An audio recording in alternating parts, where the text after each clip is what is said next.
si aan u sameyno qaybteena footerka waxaan u baahanaa inaan ka dhisno customize. So waxaan ku dhufanayaa customize. markaan customize ku dhufto ayaa waxaan sii dooranayaa footer. markaan footer sii doorto ayaa waxaan dooranayaa qaybtan. markaan qaybtan doorto waxaa arkaysaa meesha inuu noo soo baxday column oo hadda waxaan noo dooran waxa waaye waa 2 column. So waxaan sameynayaa inaan 3 column doorto. 3 column waxay ka dhigan tahay yacni 3 qayb inaan doorto camal. So sidoo kale meeshaan layout-ka ay ku qoran tahay waa cabirka ama size-ka ay la ekaanayaan column-madaada. So waxaan dooranayaa marka qaybtan ayaan dooranayaa sababtoo ah waxaan rabaa in kan dhexe uu xoogaa ka yar weynaado labada geeska ah. So qaybtan ayaan doortay. kadib markaan qaybtan doorto ayaa waxaan sameynayaa sidoo kale inaan design tago. design markaan tago ayaan background-kan ka bedelayaa. waxaan leeyahay color waxaan ku darayaa noocan ah okay. So color noocaas markaan ku daro ayaan sidoo kale waxaan sameynayaa inaan border-kana aan dhaho waxaa ka dhigtaa color cagaar ah. waxaan sameynayaa inaan dhaho color. waxaan sameyn kartaa muhiim ah mar walba inaad color-ka aad color-rada kana dooran kartaa. hadda cagaar rabtid oo kale saas iska dhigi kartaa. iskula aragnaa waxaan sameynayno. So cagaar hadda rabtid oo kale saas iska dhigi kartaa ma fahanti.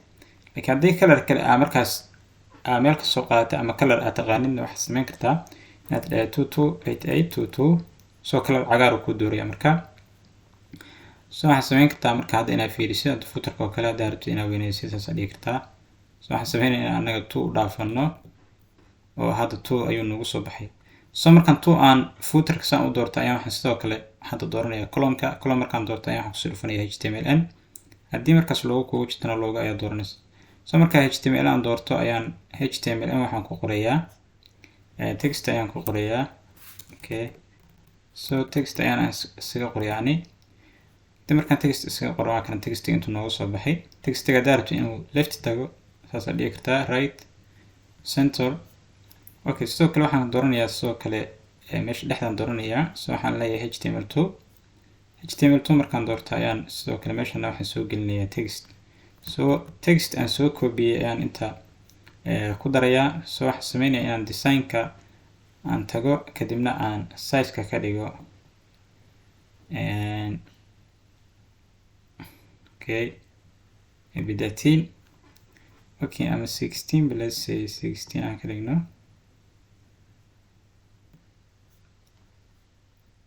okay xoogaa 16 way roon yahay. So 14 baan ka dhiganaa. So markaan 14 ka dhigo okay textiga saas ku soo gelina. meesha u dambeysana waxaan ku haysanaa waxa waaye waa social media icon. So waxaan ku dhufanayaa social. markaan ku dhufto social 3 baa hadda la ii soo geliyay already. waxaan sameynayaa haddii rabo kuwa kale inaan ku sii daro intaan sii taaban karaa add social icon. So 2 kale ayaan ku sii daray. sidoo kale waxaan sameyn karaa in aan margin tago kadibna aan meeshaan ka dhigo 40 okay 30 dheh. So that markaad tiraahdid ama 20 okay 20 markaan dhahno marka okay dhammaan ayuu noo dooray oo waxa ay saarnaa linkiga ay saarnaa. So waxaan rabaa inaan kaliya aan doorto. waxaan rabaa inaan kaliya doorto top. So waxaan sameynayaa inaan linkiga ka qaado aan dhaho just 20 right na xooga aan dhaho sidoo kale 20 okay.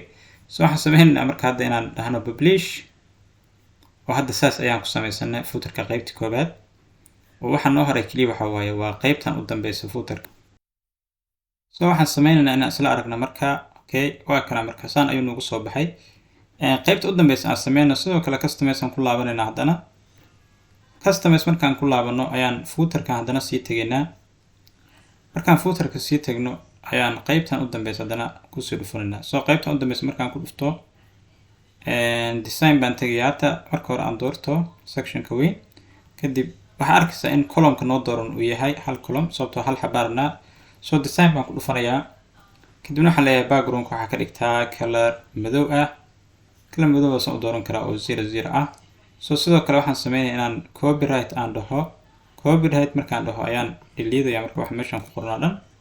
kadib ayaan waxaan leeyahay marka okay copyright intaan la copyye copyright okay kadib waxaan ku soo qorayaa marka cancel.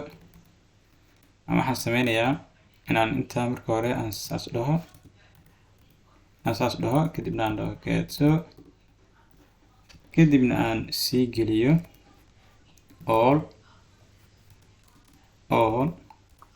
and write reserve.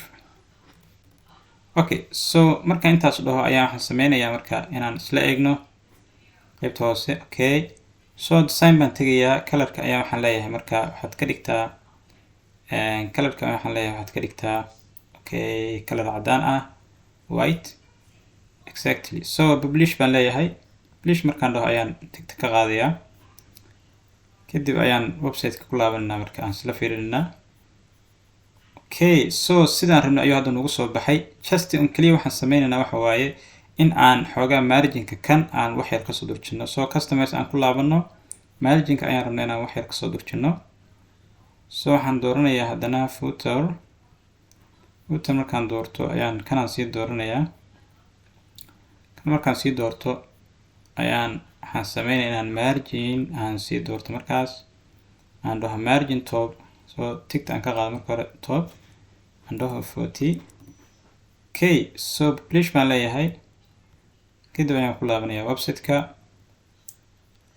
kadib markaan website ku laabto perfect sidii aan rabnay ayuu noo soo baxay. So website-kan hadda sidan ayaan ku dhamaystirnay, waana website aan ku dhisnay WordPress. So website-ka waxaan arkaysaa in aan ku dhisanay qaab aad u easy ah, sababtoo ah waxaan sameynayna waxay ahayd drag and drop. waxaan baranay Elementor sida wax loogu dhiso, sidoo kale sida footerka loo dhiso iyo sida loo dhiso menu-yaha, sidoo kale sida xoogaa dashboard-kan loo isticmaalo. walow aan mid walba aan toos u gelin, laakiin plugin iyo theme ayaa wax ka yara fahantay ayaan filayaa.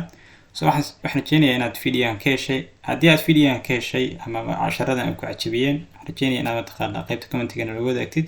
haddii aad markaa jeceshay inaan soo badanin mataqaanaa aad fikirkaaga ka dhibatay insha allah. sidoo kale ha iloobin inaad like saartid. Asalaamu calaykum waraxmatullaahi wabarakaatu.